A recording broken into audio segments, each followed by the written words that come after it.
Bueno, buenas tardes. Yo soy Leana Astorga, periodista nicaragüense, criada, educada en Nicaragua. Vine a Estados Unidos hace 11 años.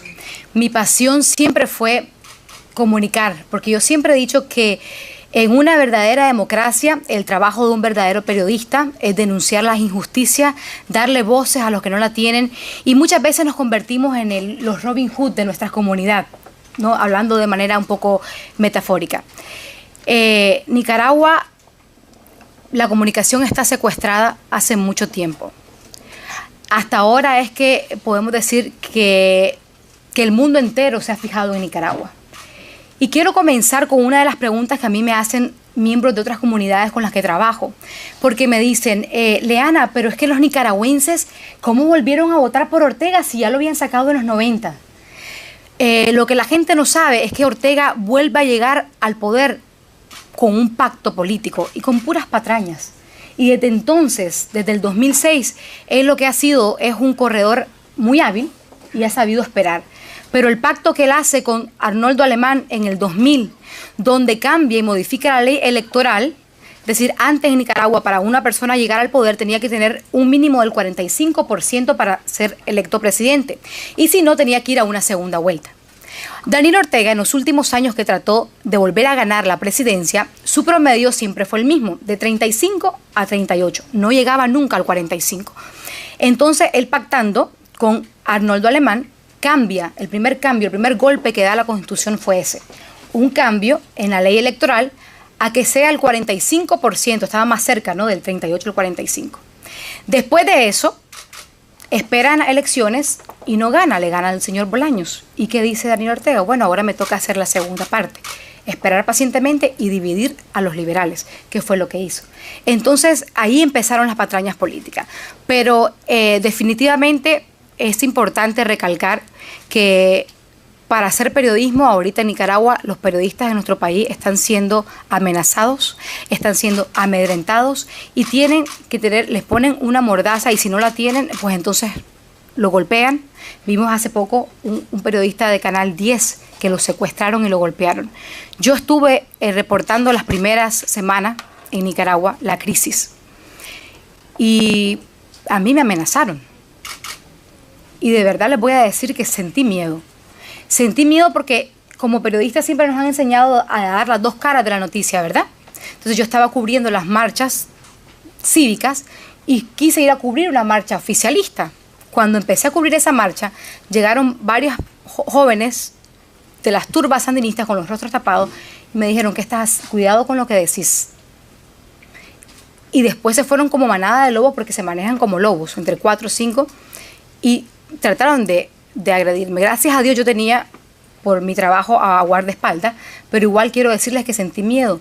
Así que yo quiero felicitar a todos nuestros periodistas independientes que contra marea, que contra amenazas, siguen en las calles reportando lo que dice el pueblo, siguen reportando la voz de la gente, siguen en las manifestaciones. Y quiero decirle también que como nicaragüense me siento muy orgullosa del pueblo, muy orgullosa de la gente, porque mucha gente me dice aquí también, Leana, cuando me ven muy apasionada, ¿no?, diciendo la noticia, todos los días cuando llego a la mesa de asignaciones, yo siempre tengo algo para hablar de Nicaragua, y muchas veces me dicen, pero es que ya Nicaragua, entonces yo digo, no, podemos hacer esto, podemos hacer lo otro, y cuando me ven así apasionada, mucha gente me dice, venezolanas o cubanos, Leana, pero es que Nicaragua va a ser igual que Venezuela, o sea, va a pasar lo mismo que en Cuba, y yo siempre les digo, no. ¿Saben por qué no va a pasar lo mismo? Porque el pueblo nicaragüense tiene más de 100 días. La estrategia de Daniel Ortega sí fue la misma de Castro y de Cuba. Ellos dijeron, a los primeros que salgan los vamos a matar, para que no salgan más, vamos a meterlos en miedo. Pero nuestro pueblo nicaragüense, la historia de nosotros es una historia de guerra. Y la historia de nosotros no viene de los tiempos modernos, estoy hablando de la historia de Andrés Castro, el tiempo de la conquista. Voy a decirlo en términos nicaragüenses, nosotros somos arrechos. O sea, Andrés Castro,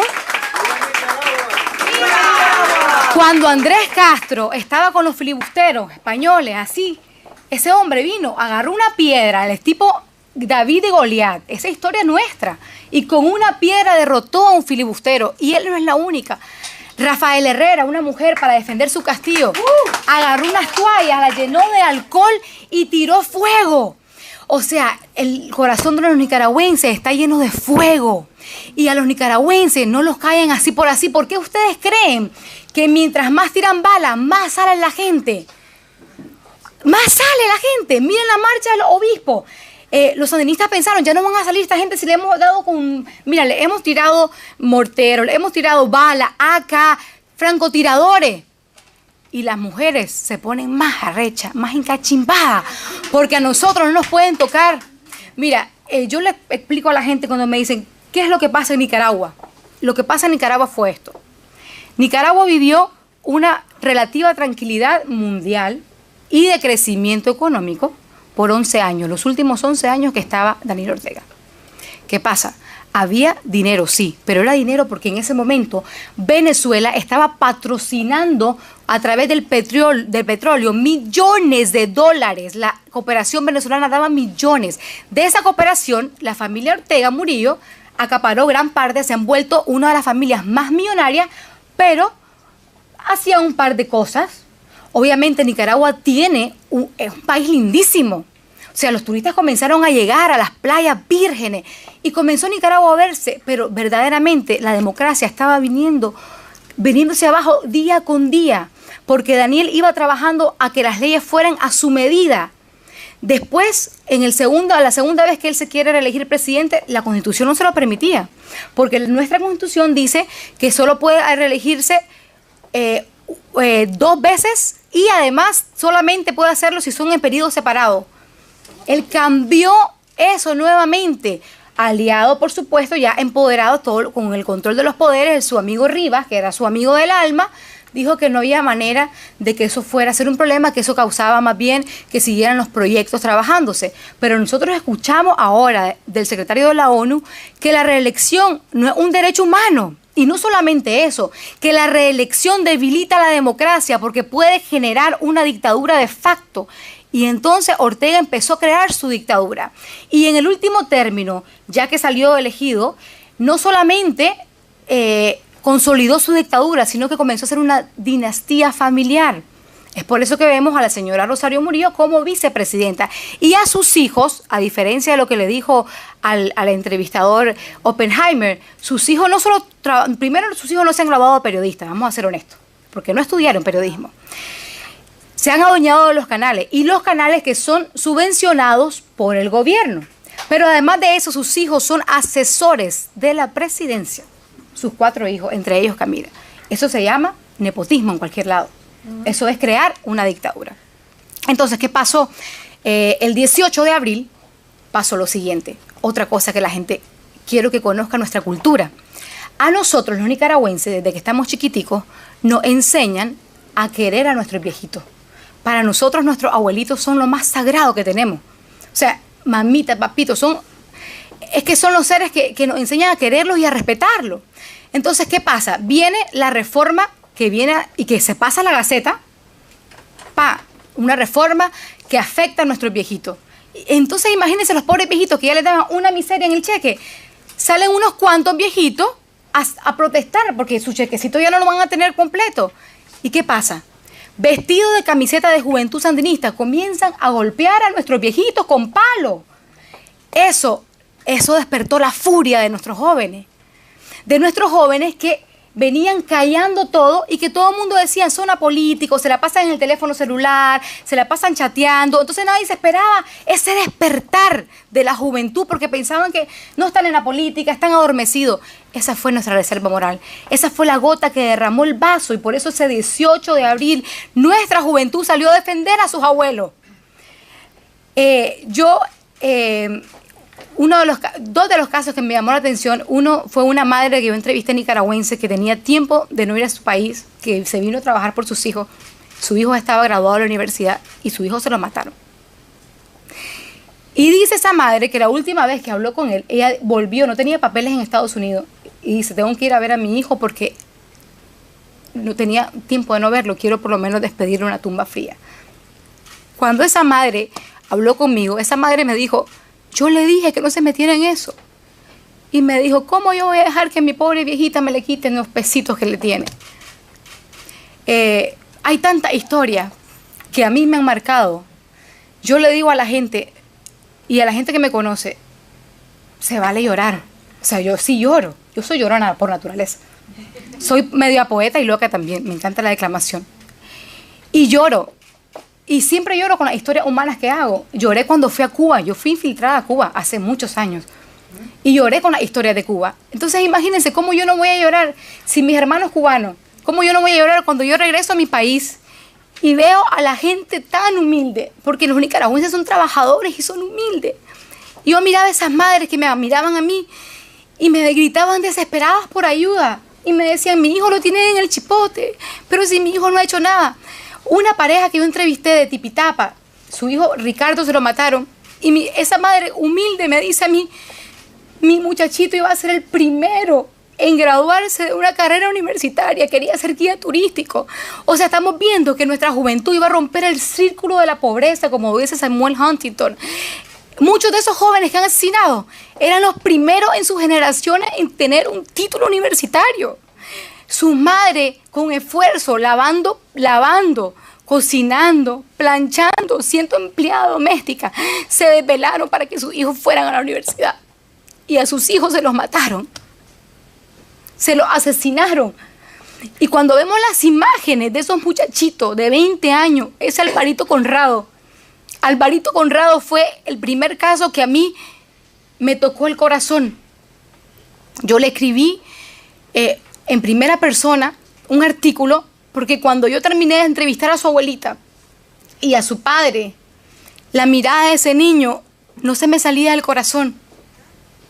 La abuelita estaba enojada con él porque la abuelita no quería que él fuera. Y su padre no sabía que había ido. Y ese niño agarró el dinero de su mesada, y estamos hablando de familias pobres, que pueden haber sido 10 pesitos, que no son ni $1.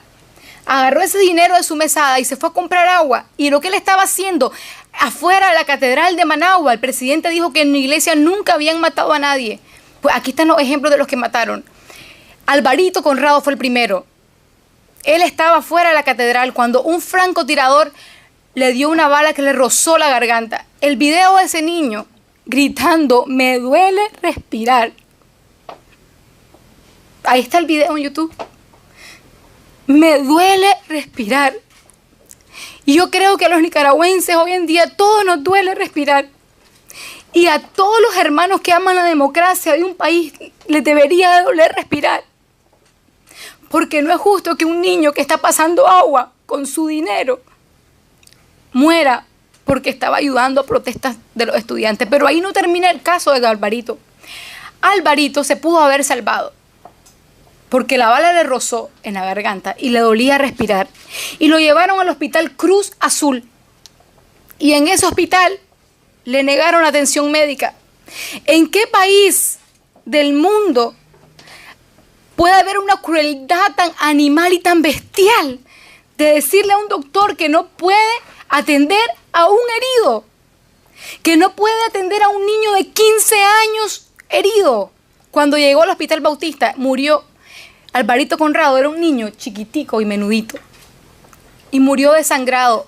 El padre le dijo que si le hubieran llevado tiempo, Alvarito se hubiera salvado.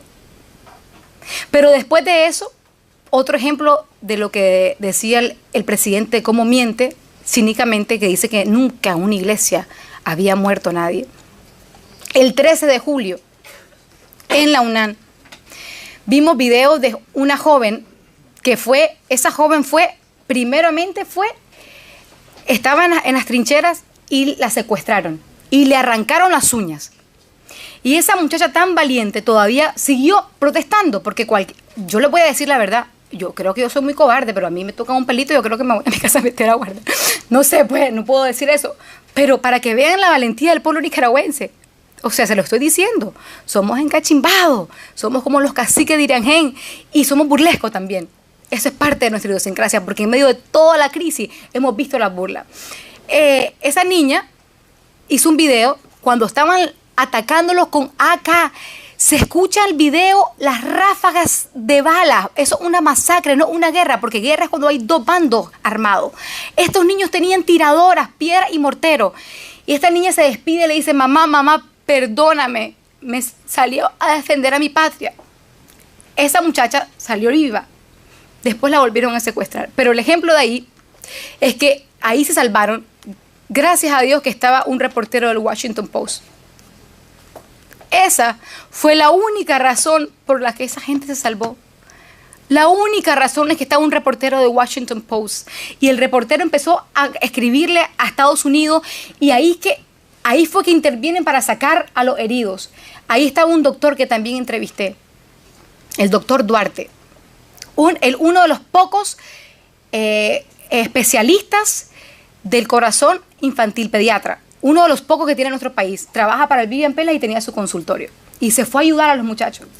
Y él dice que cuando estaba ahí, el periodista le decía, ¿qué va a pasar con nosotros?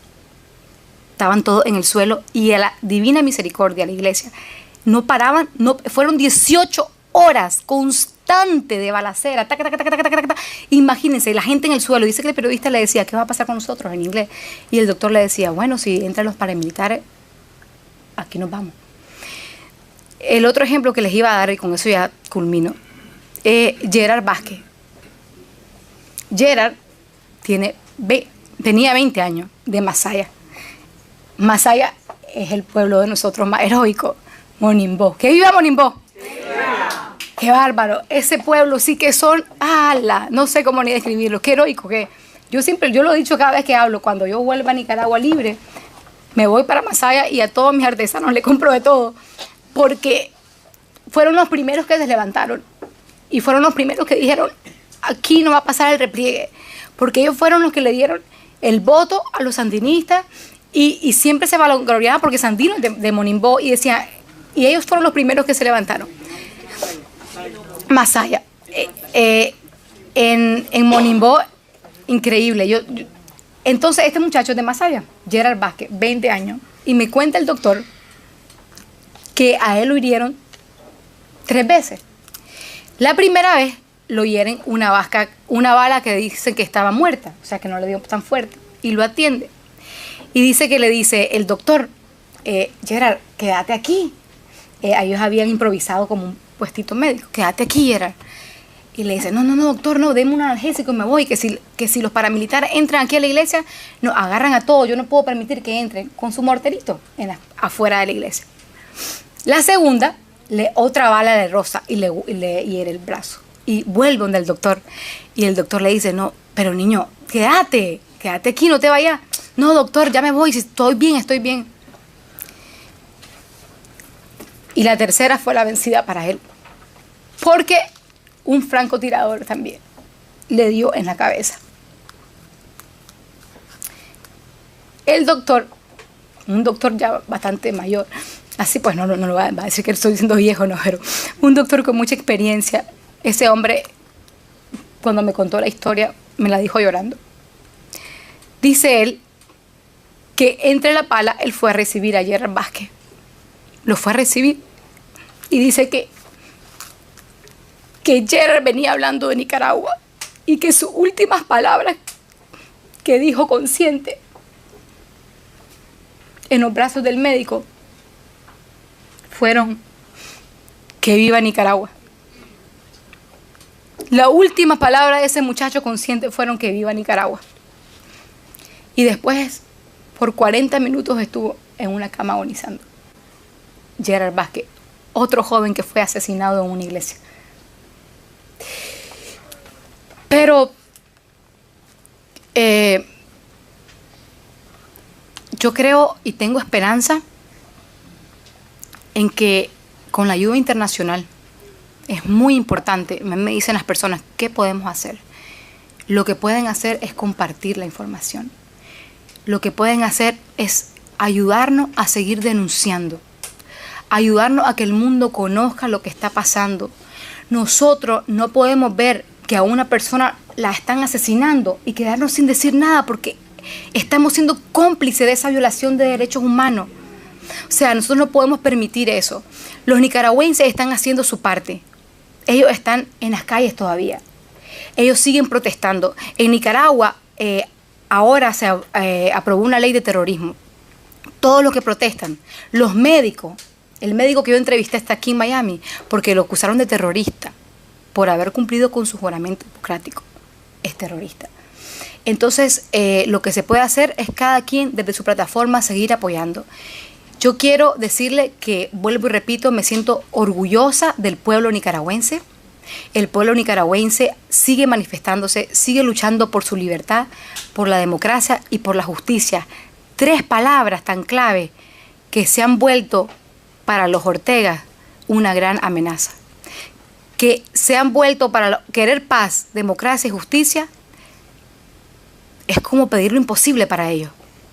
Así que el mensaje es seguir denunciando. Yo como periodista seguiré haciendo mi trabajo, seguiré contando la historia que impacta y seguiré contando la historia de mi país y confiando y orando en Dios de que pronto llegue la libertad, de que no haya más derramamiento de sangre. Los últimos datos dicen que son 448 personas muertas hasta el momento. De esos también hay más de 700 personas detenidas arbitrariamente. En Nicaragua se está viviendo la parte más cruda de la dictadura hoy en día. Hay una cacería de brujas impresionante. Nuestros jóvenes están huyendo. El último dato de la ONU revela que son 23.000 nicaragüenses los que están pidiendo refugio en Costa Rica. Algunos que pueden llegar acá están llegando. Así que, por favor, les pido que no se olviden de Nicaragua, que nos ayuden a seguir denunciando y sigamos alzando la voz por ese pueblo heroico, que viva Masaya, que viva León, que viva Nicaragua libre. Y un aplauso para todos los nicaragüenses que están allá ahora, que muchos sienten que están viviendo un estado de terror, paramilitares por todas las calles, no se puede salir de noche, hay un estado de queda silencioso, pero ahí siguen de pie y siguen usando su bandera azul y blanca para protestar. Esa bandera que es nuestra arma. Que viva Nicaragua. Gracias.